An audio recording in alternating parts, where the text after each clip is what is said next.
y'all, thank you for buying our biscuit mixes. By now you either have our Buttermilk biscuit mix, our Shortcake biscuit mix, or our Gluten-Free biscuit mix. So we thought it would be fun to give you a tutorial for you to refer back to. All the tricks and tips of making biscuits at home. And of course, if you find this too difficult, you can always buy our ready-made, fully baked and frozen biscuits in many retailers and online at calliesbiscuits.com. And we've done all the work for you, and you don't even have to tell anybody. So let's get started. First, you're gonna preheat your oven. Make sure the temperatures vary a little bit between the different flavors. So check the back of your bag, but make sure you start with a preheated oven. Here's my first tip. I always start with 2 bags of the mix because biscuits get eaten really quickly and you never have enough. And when you're making them, since it is a handmade process, it's just so much easier to go ahead and make double, triple, quadruple. So I have started with my biscuit mix in the bowl, but I've reserved a little bit in this bowl for zesting and for putting your stamper in. And all these instructions are on the back. So we're starting here with a big bowl, which is another tip that I like to use because you want to be able to aerate the flour and the biscuit mix, and you want to be able to move it around and snap it with your fingers, and you don't want to be crowded. That creates even more heat, and what you're trying to do is make a quick bread, and you want to be able to have plenty of room to do that. So we're starting with salted butter. Of course, if you don't like salted butter, you do not have to use that. I've also washed my hands, by the way. Just wanted to put in that little hot tip. And I'm just gonna pinch off this butter. I wouldn't say that it is super hard. It's about room temperature. But you know, we've made biscuits with all types of butter. In the middle, it's kind of a little bit harder than I'm used to. It's a good workout though. So I'm using salted butter, but again, you can use unsalted. It's really what you like. We use salted butter for every single one of our biscuits that we make. So now I have it all pinched off into the biscuit mix, and I am just going to move this fat around, and I'm pinching and snapping with my fingers, trying to get every bit of that biscuit mix incorporated with the fat. So biscuits are super simple. They require some sort of a flour base with a leavening. They require a fat and a liquid. And once you get the hang of it, you can really mix and match your fats and your liquids, and that's when it gets really fun. So as you're going through this journey, think about getting this basic recipe down, and once you feel super confident, then you can play with it and create your own masterpieces. So again, I'm just snapping. You might want to turn your bowl from time to time, finding those pieces of the fat, in this case the salted butter, and pinching it in your fingers, moving it through, snapping, pinching, cutting, whatever you want to call it. This should take no more than 5 minutes. Remember, making biscuits is a quick bread. We used these back in my great-great-grandmother's time to feed soldiers when they were going out into battle. Biscuits are great for sustenance. They keep your belly full, but they're also made right before the meal. We want you to eat them hot, pull them right out of the oven, and put them on the table, whether that's breakfast, lunch, dinner, or dessert. So keep that in mind. Biscuits are a quick bread. This is not the same as baking, certain recipes in baking. Most baking really requires exact science. This is a little bit different. Biscuits really are more about the feel and the look of the dough, and most importantly, the love. You really have to have the love to make great handmade biscuits. So as you can see, I have now cut in, snapped, whatever you want to call this motion, incorporated the fat into the biscuit mix, and it kind of resembles finely grated Parmesan cheese. So that's what you're looking for. Now at this point, we're 2/3 of the way done. You could technically add the liquid, but for the Callie's biscuits recipe, we add cream cheese. Now we add this for our buttermilk biscuits and our gluten-free. For the shortcakes, we don't do that because that recipe calls for double the fat in the butter. So you're going to notice that variation if you're making the shortcake biscuits. So we're just going to snap in the cream cheese, double the fat, double the decadence, but if you're going to eat a biscuit, you might as well eat the best one, right? Same concept here, snapping it in, The way that this cream cheese works with the buttermilk gives it this tangy, delicious flavor. So we highly recommend trying the cream cheese. And I'm just gonna snap that in. I will say it's a little bit easier to incorporate that cream cheese for some reason.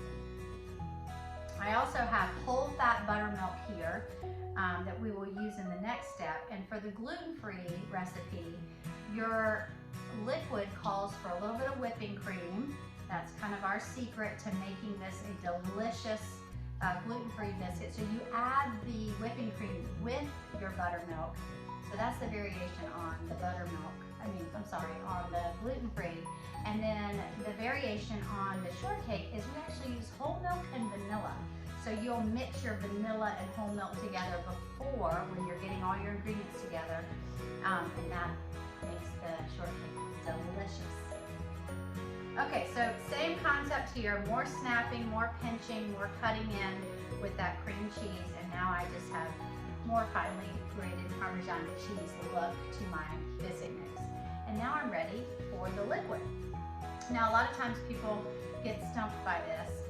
The reason being is because there's not an exact measurement. So get the full measurement that's on the back of the bag. I think it's a cup, depending on if you're doing 1 or 2 bags, but don't put it all in at once. I want you to add a little bit at a time and slowly incorporate it. And what you're looking for is a wetty, tacky, sticky dough. That is the signature dough for Callie's. I hope I even poured enough. I'm starting to think I might need more.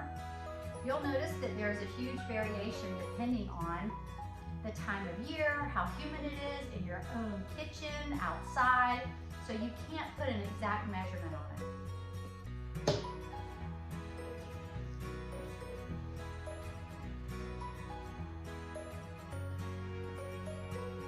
Okay, I have mixed this just enough to bring the liquid together with the flour mixture. And as you can see, it's wetty, tacky, sticky dough. In fact, you might look at it and say, oh my gosh, how am I gonna get that out of the bowl? But now we've locked in that moisture, which is super important, and that ensures a not dry biscuit. So I'm gonna wash my hands, and then we're gonna put a little dusting flour and dump it out, and I'll show you how to stamp. So now we've got this beautiful down pillow-like dough. We're just gonna sprinkle a little bit of the dusting flour on the top, and then I'm gonna sprinkle it around and kind of tuck that dry flour up underneath, and this will help me get the dough easily out of the bowl. I'm also gonna dust my surface here, and I'm just gonna make a full commitment and dump it out. All right, so this is where a lot of people make a mistake too. First, you don't wanna mess with this dough too much. It is so perfect, it hasn't been messed with. It is down pillow-like, melt in your mouth. And so the less mess, the better. I'm gonna use my rolling pin, but I'm gonna hold most of the weight of the rolling pin and just enough to get it so that it is even on the top. Notice I'm not going down, I'm not losing this good height. I always say I like a minimum 3-finger high biscuit. I don't know if y'all can see that, but 3 fingers high. This is gonna ensure that you get a really tall rise. You're gonna next put your lined tray, your cutter, and your dusting flour, and you're gonna start stamping. And you wanna stamp straight down and come right back up, no twisting or turning. And then you're gonna place some touching on the tray, and you're gonna go next, right next to that last stamp, so that you make the most of this first rollout. And then you're just gonna go around in a circle and repeat. Always going back into your dusting flour. At first it can be a little intimidating, but remember that biscuits are forgiving. And if you don't do it perfectly the first time, you can always reshape them a little bit.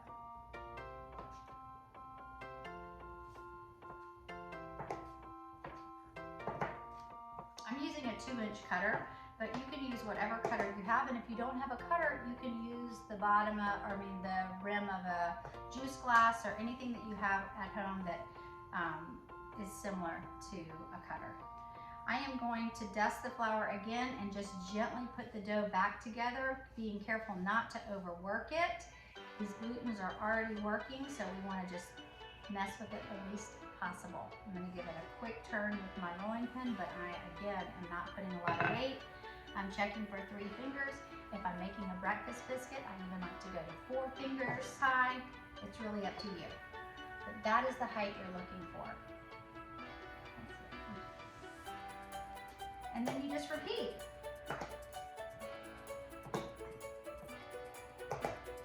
Okay, so now we're left with this dough, and the glutens have really started to work in this dough, so I don't like to make biscuits out of this, but the fun thing with this dough is that it makes great crackers, it makes great biscuit bowls. What else? I'm thinking of some other things that I'm forgetting some other things that we have for fun things to do, but my kids like best is the snake. So I take this leftover dough and I use it because I want all the biscuits to touch. So I'm going to use this as a barrier, because what happens is when biscuits have their friends close to them, they rise taller, just like us. So we're going to create a barrier, and then that is your treat, or your children's treat, whichever, for all the hard work that you did of making your biscuits by hand. We like to call it a southern churro. You can roll it in milk, butter, and cinnamon sugar, or make it savory, but then you have a snack and you don't have to worry about delving into your biscuit inventory, especially if you're using these for an event. So from here, I'm going to brush the tops with butter, and then I'm going to put it into a preheated oven, and I'm going to bake them for about 10 minutes, and then I'm going to turn the pan and then bake them for another 8 to 10 minutes, and watch them really close because they can brown quickly. Everybody has a different way of or a different variation of how brown they like theirs. You just have to get, you have to decide for yourself what you like. These are going into the oven today. Middle rack. So easy, you can do this at home. It's such a fun activity. It should not take more than 15 minutes if you have all of your ingredients prepped out for the prep. About 16 to 20 minutes for baking. And it's a great thing to have on hand to serve with any meal, really, and hot right out of the oven. All right, we'll come back as soon as they're ready to go out of the oven.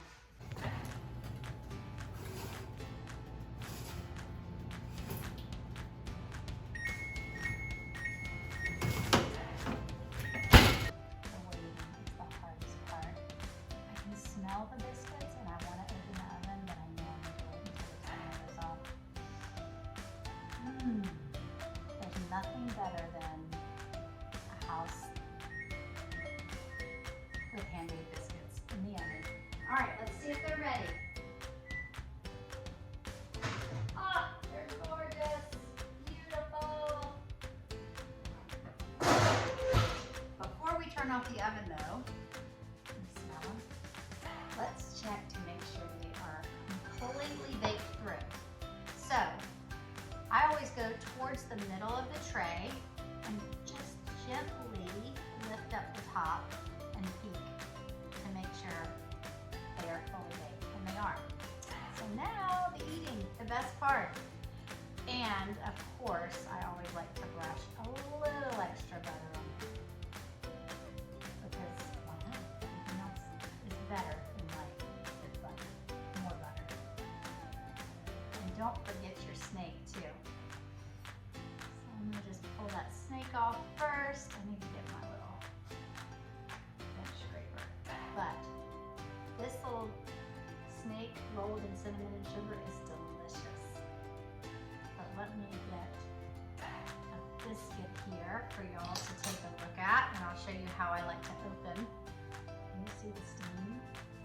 Oh my gosh. And if you're really lucky, you can find a little pocket of cream cheese, and that is the best. So let me show you how I like to open my biscuits when I'm going to put something in the middle. I take a fork, and then this way it ensures, instead of a knife, it's just easier way, and then this is a great easy way to build a sandwich. So of course, we love good old grape jelly. We have blackberry jelly at our Hot Little Biscuits that is super popular. strawberry fig jam, but right now I'm super into grape jelly. That will just take you right back to your childhood. And also, my other favorite, slide over grape jelly.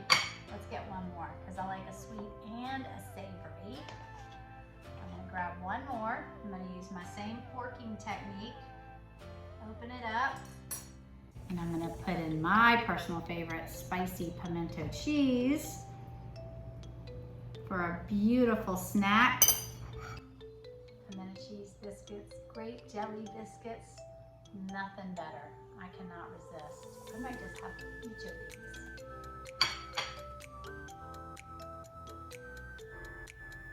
Oh, nothing enough.